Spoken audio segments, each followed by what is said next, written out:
প্রচণ্ড গরমে কারেন্ট নেই, গরমে অতিষ্ঠ হয়েছি। আজকে কিশোরগঞ্জে হলো প্রোগ্রাম আছে বিএনপি, সেই প্রোগ্রামে যাবো কিন্তু সাহস পাচ্ছি না গরমের জ্বালায়। আসলে তাপমাত্রাটা কিশোরগঞ্জ অতিরিক্ত তাপমাত্রা, হয়তো বা সব জায়গায় এরকম। যদিও গত পরশু দিন বৃষ্টি হয়েছিল কিশোরগঞ্জ, কিন্তু বর্তমানে কিন্তু তাপমাত্রা অতিরিক্ত তাপমাত্রা, যার কারণে হয়তো বা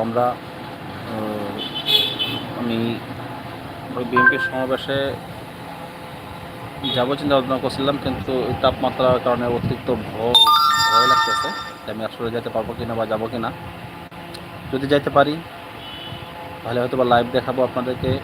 আসলে গত 17 বছর বিএনপির যে গণসমাবেশ তারা বিভিন্নভাবে বাধাগ্রস্ত হইতো, কিন্তু বর্তমানে প্রাণ খুলে, মন খুলে এবং হলো নির্দ্বিধায় নিঃসংকোচে ওরা হলো বিএনপি পন্থী যারা আছে, বিএনপির মতাদর্শী যারা আসে, তারা কিন্তু অলরেডি যতটুকু জানা এই মুহূর্তে হলো কিশোরগঞ্জ পুরাতন স্টেডিয়াম লুকিয়ে লুকারণ্য, যে মানুষ গত 17 বছরে কোনো 17 বছর মিলেও যারা একত্রিত, যে মানুষ একত্রিত হতে পারে নাই, আজকে একদিনে কিন্তু সে সমপরিমাণ মানুষ একত্রিত হয়েছে।